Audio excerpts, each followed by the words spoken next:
పెద్ద ఆయన వస్తాడు, గమ్మునే ఉండండి.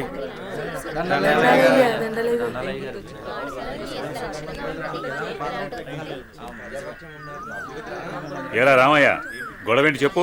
అయ్యా, మా అయ్యా 2 ఎకరాల పొలం, పాడి, ఇల్లు మా ఇద్దరిని సమానంగా పంచుకోమని ఇచ్చాడయ్యా. అనుకోకుండా మా నాన్న చనిపోయాడయ్యా. ఇప్పుడు మా తమ్ముడు నాకు ఎకరం పొలం, పాడి మాత్రమే ఇస్తానని, ఇల్లు తను ఉంచుకుంటాను అంటున్నాడయ్యా. నేను ఇల్లు లేకుండా నేను ఎక్కడ ఉండాలయ్యా? పెళ్ళం బిడ్డలతో నేను ఎక్కడ బతకాలయ్యా? మీరే చెప్పండి అయ్యా, ధర్మం చెప్పండి అయ్యా, న్యాయం చేయండి అయ్యా, మీరే న్యాయం చేయండి అయ్యా. ఏరా, వాడు చెప్పింది నిజమేనా? అయ్యా, నేను చదువుకున్నవాణ్ణయ్యా.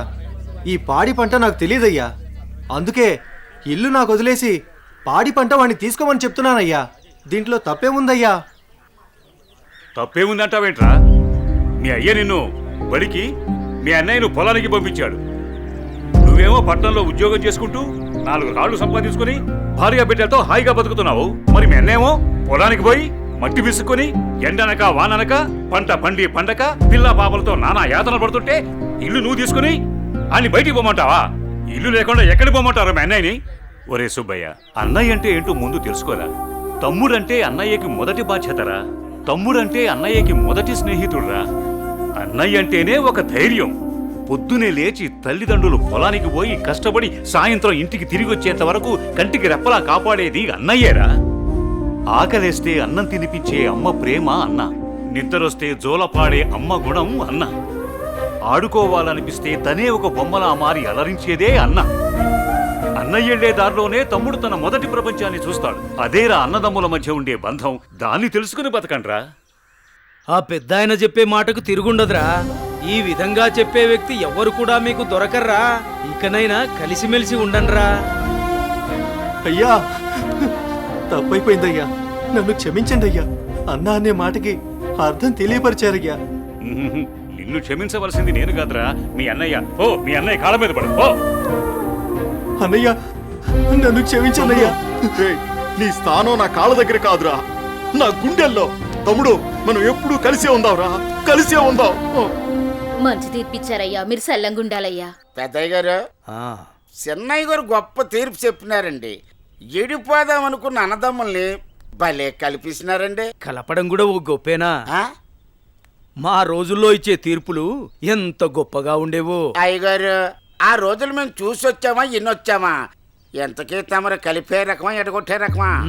ఏం మాట్లాడుతున్నావురా? అదే అదే అదే అదే అదే మీరు నాకు చిన్న సాయం చేసి పెడతారని. ఏంట్రా అది? అది అది నాకండి చెప్తా. రేయ్, అసలు విషయం ఏంటో చెప్పు. అదేనండి, మన కుమారి ఉన్నది కదండి. అది నా దగ్గరే ఉంటది. అయ్యగారు, ఉన్న విషయం ఏంటో సరిగ్గా చెప్పు. అదేనండి, కుమారిని నాకు శ్రీమతిని చేసి పెడతారా అని అడుగుదాం అనుకుంటున్నానండి. అంతే ఆ గొడుగు ఇలా ఇవ్వు. అయ్యగారు, మీరు గొడుగు పట్టుకుంటే నేను వేస్తానండి. పర్వాలేదురా, ఇలా ఇవ్వు. అయ్యగారే, పట్టుకోండి పట్టుకోండి. ఇలా నొక్కాలి, తెలుసా? నీకొక మంచి పని చేసి పెడతా. అయ్యగారు, మీరు మనుషులు కాదండి, దేవుడండి. కుమారి, కుమారి, ఎంత పని చేశారండి? సామాన్లన్నీ కదిలిపోయాయి.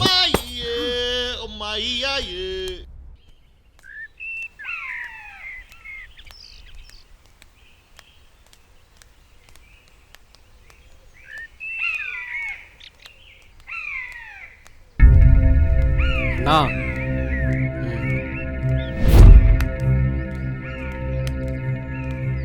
మీ బావే.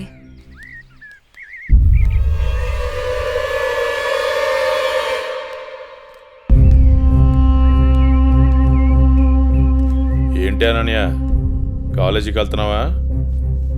వెళ్ళి బుద్ధిగా చదువుకో. పల్లెటూరు చదువులే కదా అని ప్రేమ వ్యవహారాలు ఏం పెట్టుకోకు. ముఖ్యంగా నీ పక్కన ఉన్న ఫ్రెండ్స్ని అస్సలు నమ్మొద్దు.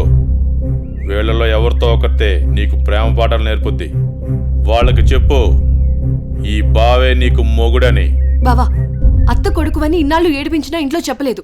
ఈ విషయం గానీ మా నాన్నకు తెలిసిందనుకో ఏం జరుగుతుందో నీకు తెలుసు కదా. అయినా రోడ్డు మీద వెళ్లే అమ్మాయిని ఏడిపించడం తప్పనిపించట్లేదా? ఇంకొకసారి నా వెంట పడినా, నా జోలికొచ్చినా మా నాన్నతో చెప్తాను. చెప్పుకోవే, ఏం చేస్తారో నేను చూస్తాను. ఎప్పుడో చేయాల్సిన పెళ్లి ఇప్పుడే చేస్తాడు. పెళ్లికి ముందు అందరూ అదేదో చెప్పుకుంటారు కదా, అదే I love you, I love you. ఇప్పుడు చెప్తున్నాను, ఐ లవ్ యూ. దొంగ సచిన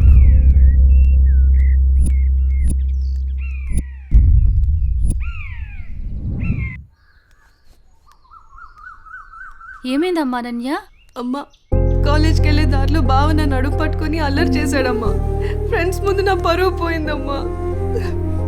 ఊరుకో అమ్మా, బాధపడకు. నేను మీ నాన్నతో మాట్లాడతాను. వాడు హద్దులు దాటి ప్రవర్తిస్తున్నాడు. మీ నాన్నగారు ఇచ్చిన మాట వల్ల, చేసిన వాగ్దానం వల్ల నేను ఊరుకుంటున్నాను. లేకపోతే వాడితో పెళ్ళంటే నాకు ఇష్టం లేదు తల్లి. నేను ఇక్కడుండి చదువుకోలేనమ్మా, సిటీకి వెళ్ళి చదువుకుంటానమ్మా. నాన్నకి చెప్పి నువ్వే ఏదోలా ఒప్పించాలమ్మా, ప్లీజ్. నువ్వంటే మీ నాన్నకి ప్రాణం. చిన్నప్పటి నుంచి ఒక్కరోజు కూడా నువ్వు వదిలి ఉండలేదు. ఆయన ప్రాణం విలవెల్లాడిపోతుంది. అలాంటిది నువ్వు పట్నం వెళ్ళి చదువుకుంటానంటే ఆయన గుండె తట్టుకోగలుగుతుందా? అమ్మా ప్లీజ్ అమ్మా, నేను ఈ బాధను అనుభవించలేను.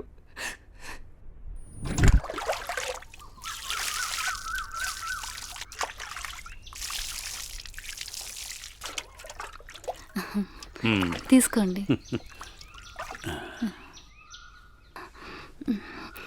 ఏమండి, మన అమ్మాయిని ఇక్కడ ఉంచి చదివించడం నాకు ఇష్టం లేదు. అందరి పిల్లలు పట్నంపై చదువుకుంటున్నారు. మన అమ్మాయి అనన్యని కూడా సిటీకి పంపించి చదివిద్దామండి. మీరేమంటారు? ఆలోచిద్దాం.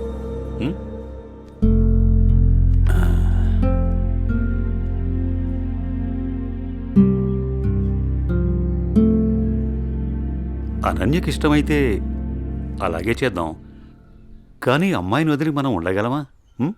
ఆలోచించు.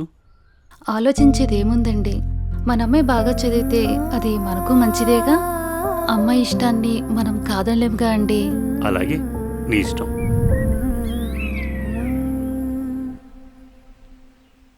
అమ్మయ్య, ఎగ్జామ్స్ అయిపోయినాయి. నేను బాబాయ్ వాళ్ళ ఊరు వెళ్తున్నానే. నేను కూడా మా ఊరు వెళ్తున్నానే. అబ్బా, ఎక్కడికి వెళ్ళినా మనందరం మళ్ళీ ఎక్కడో చోట తిరిగి కలుస్తాం కదే. లేకుంటే అందరూ మా ఊరు వచ్చేసేయండి.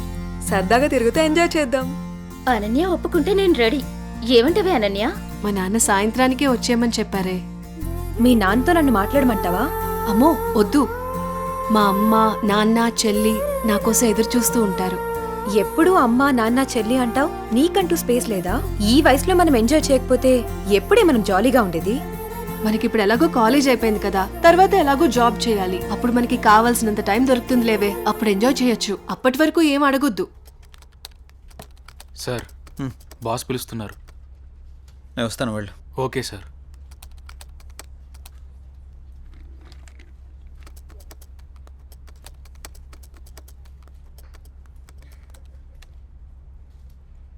ఏ రాజయ్, ప్రాజెక్ట్ చేయకుండా కూర్చున్నావు? ఎప్పుడు పూర్తి చేద్దామని? రే, 10 రోజులు టైం. సారీ సార్, 10 రోజులు టైం తీసుకునే ప్రాజెక్ట్ని 2 డేస్లో కంప్లీట్ చేయమంటే కష్టం సార్. అది కాదురా, నువ్వు చేయగలవని ఈ ప్రాజెక్ట్ ఒప్పుకున్నా. ఈవినింగ్ కల్లా కంప్లీట్ చేయరా. ప్రతిసారి ఇలా అంటే కష్టం రా. అది కాదురా, అర్థం చేసుకోరా.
బాస్, కంప్లీట్ అయింది.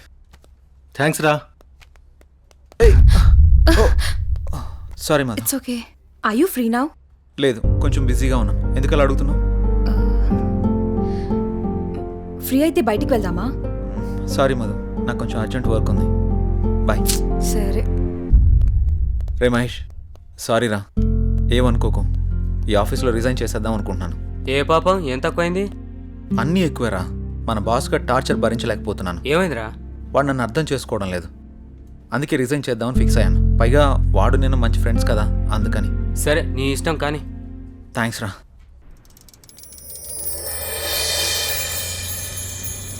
ఏ కారాపో.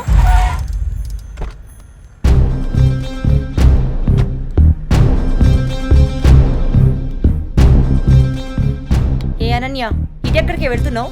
అత్తయ్య, అది గుడికి వెళ్తున్నాను. నువ్వు గుడికే వెళ్తావో బడికే వెళ్తావో నీ ఇష్టం. పెళ్లి తర్వాత నా ఇష్టం. ఎందుకంటే నువ్వు నా ప్రాపర్టీ. అప్పుడు నేను చెప్పిందే నీకు వేదం. ఒకటి గుర్తుంచుకో, నా కళ్ళు 24 గంటలు నిన్ను గమనిస్తూనే ఉంటాయి. నా ఇంటికి రాబోయే కోడలు కట్న కానుకలతో పాటు పరువు ప్రతిష్టల్ని కూడా తీసుకురావాలి. అది గుర్తుంచుకో.